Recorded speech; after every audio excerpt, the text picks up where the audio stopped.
Welcome, everyone, to The Art of a Peaceful Mind. My name is Kim Root. I'm your host.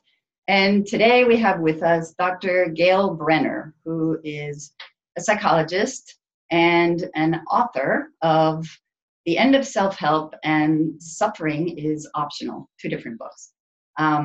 So we're so lucky to have her, and I'm so excited to have you here with us, Gail. Hi, how are you today? Doing well, and very happy to be here with you. Welcome. So you are a psychologist. A lot of what I've seen that you work with is particularly about happiness and looking at suffering in a different way, and not necessarily to get away from it, but to be able to, this is my words, but accept each moment and accept life as it is. Would you talk a little bit about your experience that brought you to want to work with this? Sure. I just like everybody else on earth, I want to be happy. I think that's our motivation, no matter who we are and no matter how misguided our efforts are to find that happiness. I think that's what everyone is looking for: peace of mind, a sense of ease and contentment and well-being. We all want that. And I didn't have that earlier in my life. And it put me on a long search that took me to lots of different therapists and books and retreats, and ultimately on a spiritual path, which has been my love for many years at this point. And the question I was asking myself was, how can I be happy? And I was looking for teachers who could show me the way. And what did you find? What I found is that it's hard to put into one sentence, but I discovered that when we avoid our experience and we're too afraid to turn inward to see what's actually happening in our experience, that perpetuates the suffering, the resistance, or the turning away from what we're actually experiencing. And I know that when people experience emotional pain, it's difficult, it's scary, we don't know how to handle it for the most part, we don't know what to do, we're afraid we're going to be completely overwhelmed by it. And I want to say there are times when it's appropriate to not turn into the pain. So it's not like a rule that we should always do that. Sometimes when it's too overwhelming, it's the best thing to do is to do other things besides turn toward it. That's kind of a fine tuning of this teaching. But for the most part, we turn toward whatever is our experience in the moment, especially when we're triggered in some way or we're stuck in some way. And we get curious about, what is this that's actually here right now? We shine the light of awareness onto our direct experience, whatever is here right now, so that we can begin to understand it. And then we begin to see options. And that's the thing, when we avoid something, we're stuck. We're not going to, it's like a rigid way of being. But when we turn toward it, our experience, and we begin to explore it and wonder what it is, and start to realize what is actually happening in our in-the-moment experience, we begin to see that we have options available. We change our whole relationship with our pain rather than avoiding it. Ah, okay. So I keep hearing you talk about options. So can you tell me about what those options are? Yeah, so let me get very practical about it. So say that someone feels a lot of fear and they're a worrier, let's say, and they feel anxiety in their body, and so fear is a large part of their experience. And I know it's not comfortable. I've had that experience myself. And, a lot of times people will say, I just want this to go away. I can't handle it. I don't like it. I'm miserable. And that like wishful thinking that it just disappears isn't actually adaptive because it doesn't work. If we could wish something away and then it actually happens, we would be having a different conversation. But that's not how it works.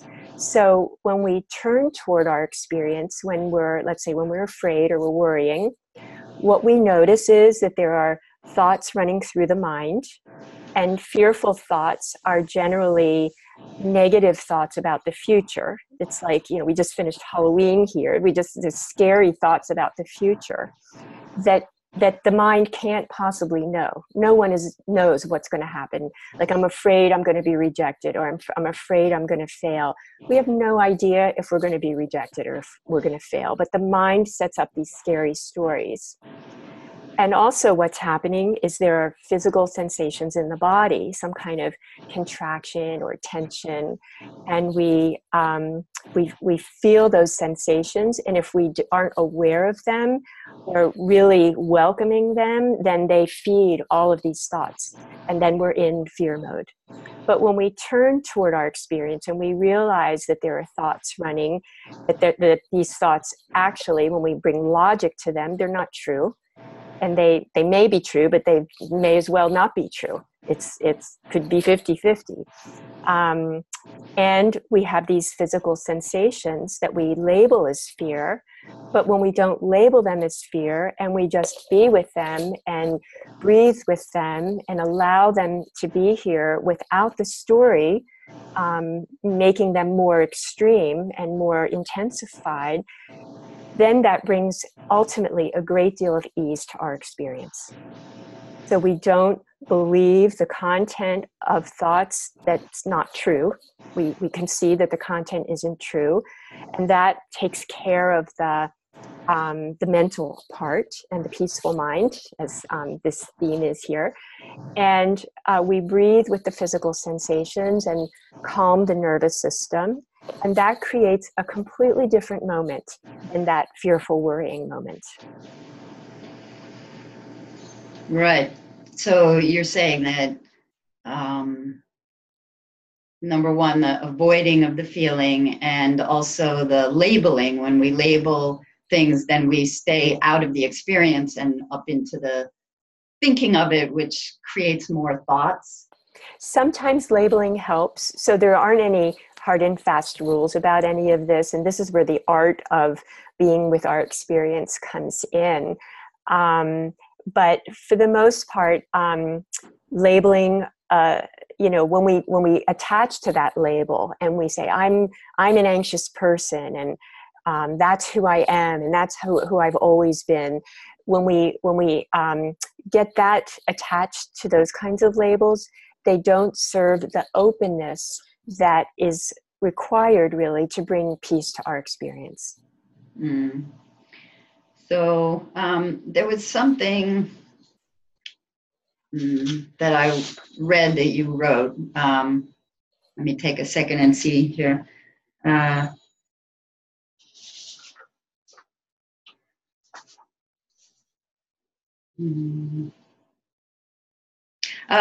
You said in a blog that you wrote, one day I was lying outside on a lounge chair enjoying the peace and quiet. It came to me to experiment with thought and no thought. Every time I started thinking about something, I felt my body contract. And when I withdrew my attention from the thought to simply be present, I relaxed. And so you go on to talk about that a little bit. And that's very, that was great, because it shows a real light bulb in your awareness of something.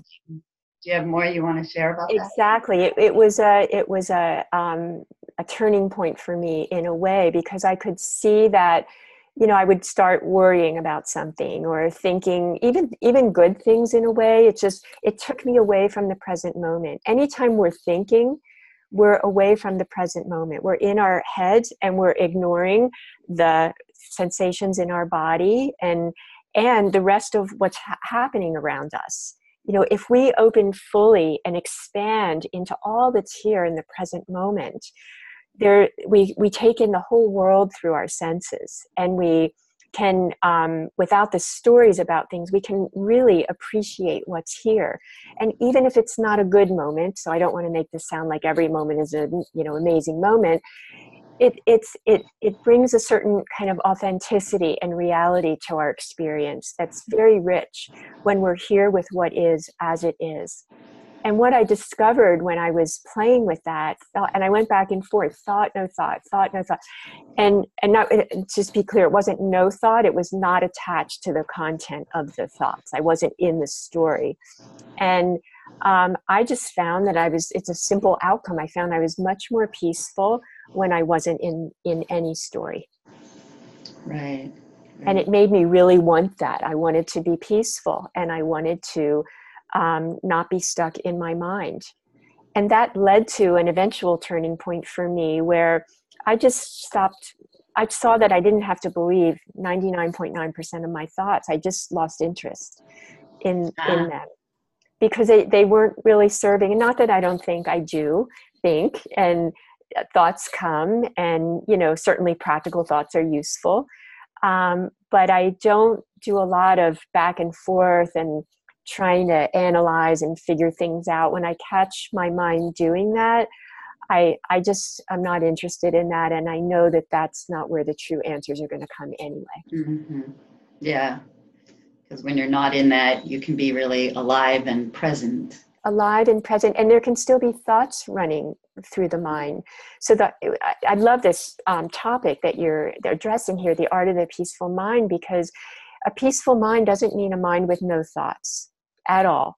It just means a mind where you're not attached to the content of the thought. You're not lost in the stories. You're not believing the judgments and the self-judgments. You're not evaluating everything is right or wrong.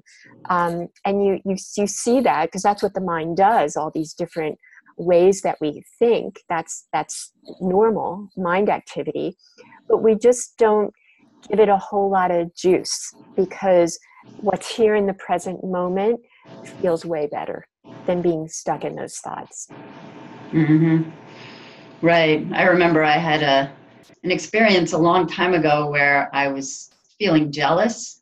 And actually, I realized consciously that there was really no reason. I didn't have any right to feel jealous, but I was feeling very jealous. And it was so difficult. It was so hard to be with that I kept going back out into my mind, thinking about that. And then a friend of mine said, "Oh, just sit down and close your eyes." And I did that, and I felt the feeling. It felt like just being on a roller coaster or something. And when I was with that feeling, I opened my eyes and I said, "Oh man, this is fun." It's totally different because I wasn't stuck in the thought having something to do with what I labeled as discomfort inside of me. So, yeah. That's a great example of showing how the going into that story is the thing that brings the stress to your life. Mm-hmm. And then when you go away from this story, you feel more relaxed. Mm-hmm. And what's amazing is we have that capacity to move our attention around. It's really important to know that. So we get stuck in things, but that's because our attention has been glued to the content of the thinking. They feel like they're one. Our attention, we're completely in the story. But then we can take a breath and step back and just kind of let ourselves be for a second. And then we're beginning to observe the thinking. And that's a critical moment and a beautiful moment, because right then we've changed our relationship to the thought. We're not totally stuck in it. We can observe it. And there's a gap there between our awareness, our observing presence, and the thought itself. And then things get very interesting, because that's when we begin to see that we have this option, that we don't have to think that thought. We can just stay here in awareness and breathe and let the thought just float on. Right. Yeah, that's very powerful. Yeah. Very powerful. Yeah. Yeah. So what are some things that, or ways, if you have some ways that tips that you can give the listeners or ways that you can give them to start the process or to take the first step? I love the power of a conscious breath. And in my opinion, conscious breathing is underrated because it's powerful. When you realize that you're in a moment of stress and you're caught in thinking, and that's first you're caught in it and you don't realize you're caught in it. And then it's like, I'm suffering again. Okay, that's the moment. And a lot of people at that point, they go into self-judgment, like, I did it wrong, or it came again, or I'm never going to get out of this. Mm-hmm. But a different way to be with that moment is, yay, I now I'm aware again. And one way to kind of honor that moment of awareness is to take a conscious breath. So breathing from the belly and filling the lungs and then sighing it out. And I like hand on the heart and hand on belly as just a connection. It connects everything. And taking that breath is like a homecoming. It's like, okay, now it's a celebration. Now I'm not in that story for this moment. In 5 minutes, I might be back in this story, but that doesn't matter. Right now, I just realized that I've been caught and now I'm free and I take a breath. And that's like a reset that allows you to see what's going on. So that would be the first thing, definitely. As soon as we feel like we're caught, to take 1 or 2 conscious breaths. Yeah, right. And then what we might do is open to what's happening in our experience, and then noticing physical sensations. And anything we do except being caught up in the content of the thought is a direction in toward our peace and happiness. Because we're just breathing with sensations. We're noticing whatever we take in through our senses. And then, and this is going a little bit deeper with it, we realize that there's a certain field of peace here, this awareness, this consciousness that's here as the foundation of everything, that this sense of well-being that's unconditioned. It's not about a conditioned response. It's what's actually always here, this sense of peace. And that's why we feel peace when we're not involved in the content of our thinking. It's because we've tapped into this formless spaciousness that might call our true nature. Mm-hmm. And we have more of a sense of that. And we discover that that's a very rich and peaceful place for our attention to rest. Mm. Yeah, I think we also have to remind ourselves over and over about that, because what I notice in people keep coming to class over and over and may discover a few seconds of that feeling, but then it goes away. And there's always this time when my students will say, well, I want to get back to that. And it seems to them that they have to make something happen, but it's really just coming back to now again, right? Exactly. Yes. It's because what that peace and happiness and ease, it's always here. That's what, my book, The End of Self-Help, the subtitle is Discovering Peace and Happiness Right at the Heart of Your Messy, Scary, Brilliant Life. You can be in messy and scary and think that that's your reality, and it certainly seems that way in those moments. But that doesn't mean that this peace isn't here and available and recognizable, because it is. It's the foundation of everything. So it's always here and possible to know and experience. And so the more that we lean into that and tap into that and put our toe into it and away from all the agitation of the mind, the more we experience that, and it becomes more of our living reality. Mm.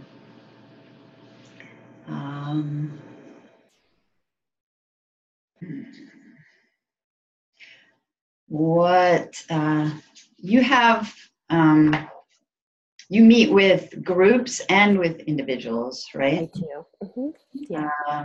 So, and where are you working?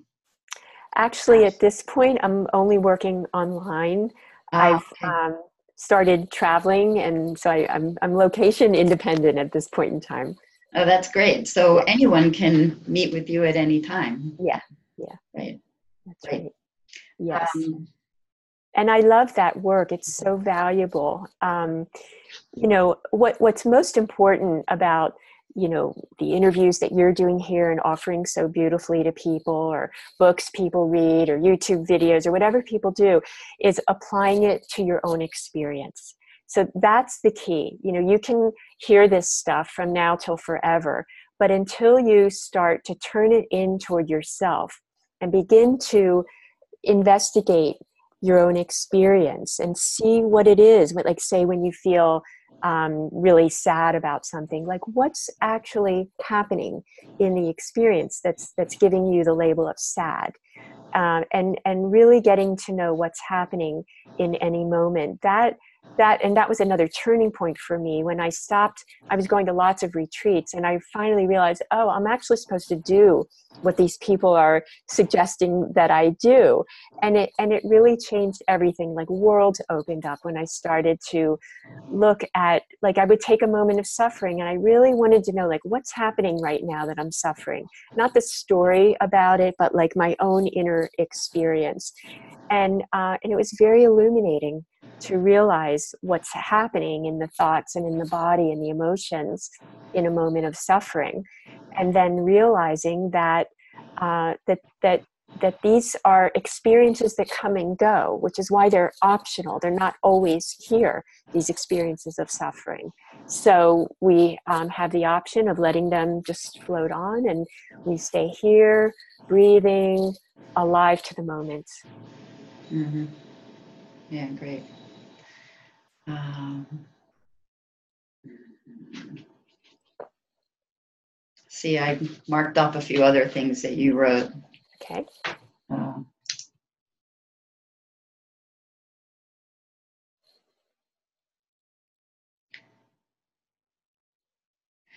I realized that there had been an entity that I called me that seemed to be located as a knot in my forehead.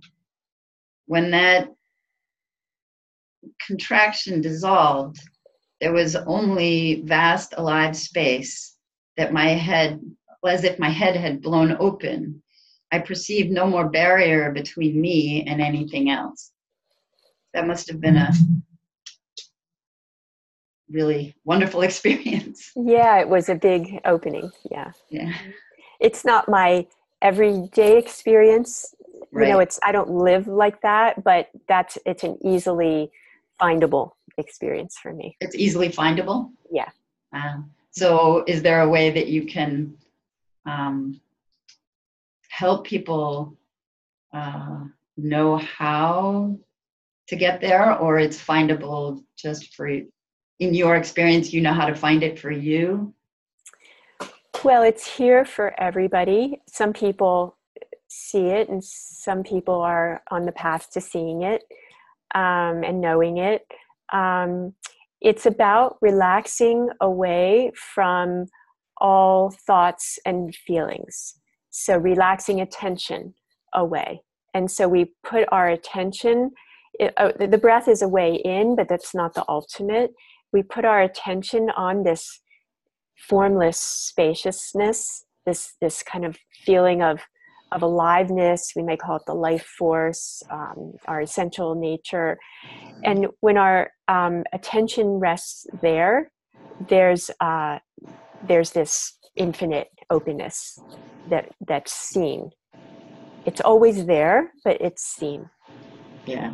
Mm-hmm. So you said something about what do we do, and yes, there's doing, and doing can help, but ultimately it's resting into this, leaning into this place of non-doing, where Right. there's no doing. And when I say that knot that was me in my forehead released, it's the realization that I can exist just fine without this big concept of me and my ideas about things and my preferences and my needs and my history and my this and my that. that's not necessary to function very well in life. So there's an alignment with this very intelligent life force that one can surrender into and be moved by. And that's a very relaxing way to be. Mm-hmm. Yeah. Not mind driven.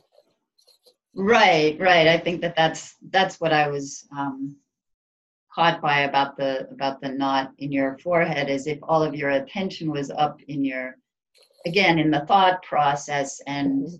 and when that melted away, that's what allowed your consciousness to open up and just be there. I know I've had feelings like that myself, and sometimes, again, my students, anyone looking for something that they feel like they don't have right now, they want to know the way, and we can take them there through breath or through experience only. Mm-hmm.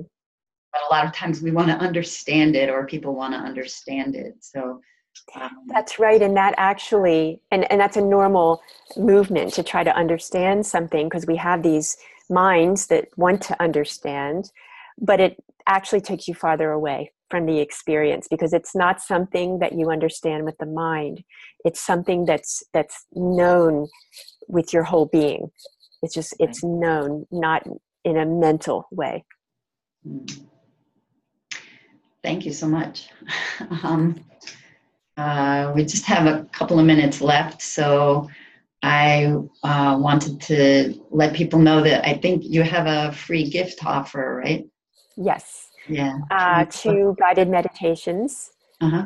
that people can have and use. And this is in the spirit of, making this teaching alive in your own experience. That's the only way you end up really reaping the benefits of it. So these are guided meditations that I've recorded that people can use anytime.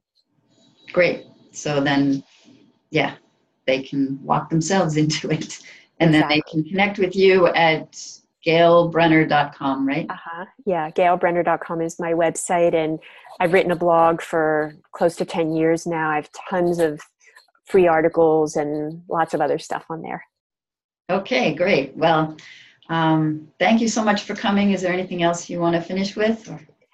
I just want to really support people who are listening to know that whatever you're experiencing right now, if that's a painful or difficult or challenging experience for you, it's possible to relax away from that and to know the peace that's here right now and always. So I want that to be an inspiration. Thank you, Gail. You're so welcome. Appreciate you inviting me here. And thanks for being here, everybody. Have a great day. Bye-bye. Bye.